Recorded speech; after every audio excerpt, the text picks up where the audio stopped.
Para saksi dipanggil untuk hadir pada hari Selasa, tanggal 21 September 2021 dan tempat pemeriksaan di Gedung Merah Putih, Jakarta.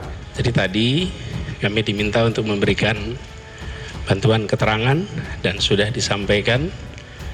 Insya Allah dengan keterangan yang tadi kami sampaikan akan bisa membuat menjadi terang. Apakah pemanggilan Anies ini juga bagian dari tambah rajinnya KPK? Saya sih belum tahu. Tapi yang jelas di sosial media sudah mulai banyak dibicarakan soal Anies ini. Banyak yang menilai bahwa pemanggilan Gubernur DKI Jakarta Anies Baswedan adalah bentuk profesionalitas KPK. Apakah ini seolah-olah Anies menjadi tak tersentuh? Saya protes sebagai rakyat. Sebagai rakyat Jakarta, saya protes. Kalau orang-orang dari pemerintahan sudah bermain dua kaki seperti ini, saya merasa ini negara ini yang dipermainkan oleh kaum kadal. Ketika orang yang punya ambisi politik khususnya mau nyapres, lantas punya persoalan hukum yang akan diproses, biasanya pendukungnya teriak, ini kriminalisasi, ini penjegalan, Anies bakal disikat. Persis yang dibilang oleh Refli Harun kemarin.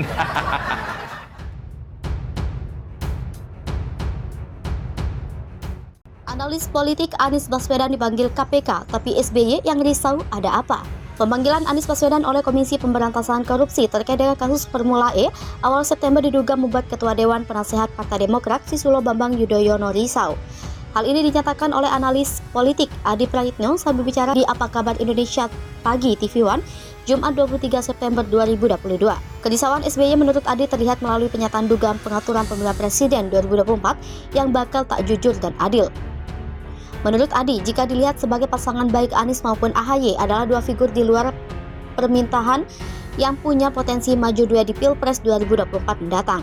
Hal ini yang menurut Adi kemudian membuat SBY menyebutkan soal turun gunung. Turunnya SBY dari gunung disebutkan Adi untuk menyelamatkan Demokrat, terutama kursi untuk AHY di 2024. Gubernur DKI Jakarta Anies Baswedan sudah rampung diperiksa penyidik Komisi Pemberantasan Korupsi terkait pengusutan penyelidikan kasus dugaan korupsi Formula E pada Rabu 7 September 2022 malam. Anies keluar dari ruang pemeriksaan sekitar pukul 20.27 WIB. Sekitar 11 jam Anies diperiksa KPK terhitung dari kedatangannya pada pagi tadi sekitar pukul 09.27 WIB. Terkait pemeriksaannya, Anies mengaku sudah disampaikan kepada penyidik anti rasuah dan senang telah membantu KPK agar penanganan perkara tersebut terang benderang. Belum ada penyelidikan berlanjut yang memanggil Anies terkait Formula E. Ketua Majelis Tinggi Partai Demokrat SBY mengklaim bahwa dia mendengar kabar dan tanda-tanda pemilu 2024 bakal tidak jujur dan tak adil. Dengan informasi tersebut, SBY menyebutkan dia mesti turun turun gunung untuk menghadapi pemilu 2024. Video KPK bongkar kasus korupsi 116,8 miliar di era SBY. KPK ungkap korupsi senilai 116,8 miliar yang diselewengkan di era SBY untuk pembangunan mal di Bandung, dana untuk 1.000 pedagang kecil ludes. Wakil Ketua KPK Nurul Gufron mengatakan bahwa pihaknya telah meringkus 4 tersangka yang terlibat dalam kasus korupsi lembaga pengelola dana bergulir koperasi, usaha mikro kecil dan menengah di tahun 2012 sampai 2013, kata Nurul Gufron. Pihaknya membongkar kasus tindak pidana korupsi terkait penyaluran dana LPDP KUMKM di Provinsi Jawa Barat. Dalam kasus korupsi yang dirugikan negara senilai 116,8 miliar, KPK tangkap dan tetapkan 4 orang sebagai tersangka. Mereka yakni KD Direktur LPDB KUMKM 2010 sampai 2017, DK Ketua Pengawas Koperasi PKL Pancawati Jabar, DW Sekretaris 2 Koperasi Pancawati 5 Jabar, dan SKdir PTPN Jabar. Saat ini keempatnya tengah ditahan dalam rangka penyidikan.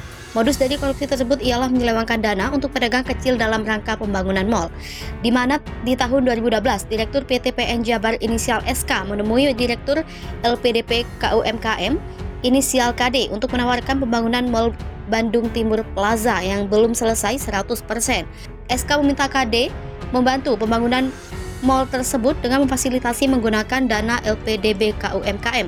Kemudian KD menyetujui permintaan SK untuk mendanai pembangunan mal tersebut. Lalu KD meminta SK agar menemui DK sebagai Ketua Pengawas Koperasi PKL Pancawati Jabar. Ormas tersebut dilibatkan dalam pengkondisikan pengajuan dana pinjaman. Ormas PKL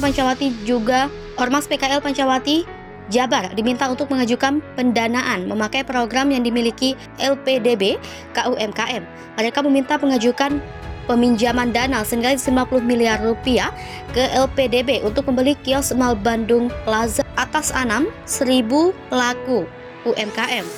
Namun data 1.000 pelaku UMKM yang dilampirkan untuk mengajukan dana LPDB diduga palsu atau fiktif. Agar penyaluran dana bergulir dan terrealisasi, KD membuat surat kerjasama dengan Kopanti Jabar tanpa ikuti manajemen risiko sebagai persyaratan pencairan dana. Korupsi tersebut berlangsung pada periode 2012 hingga 2013. Selama periode tersebut disalurkan pinjaman dana bergulir kepada 506 pelaku UMKM binaan Kopanti Jabar sebesar 116,8 miliar dengan jangka waktu pengambilan 8 tahun. Uang senilai 116,8 miliar di auto debit melalui rekening Kopanti Jabar yang dikirim ke SK senilai 98,7 miliar rupiah. Dari pencairan dana fiktif ini diduga KD menerima aliran dana senilai 13,8 miliar rupiah. Selain itu, pengurus Kopanti Jabar DK dan DW juga diduga turut menikmati fasilitas mobil dan rumah di Kopanti Jabar.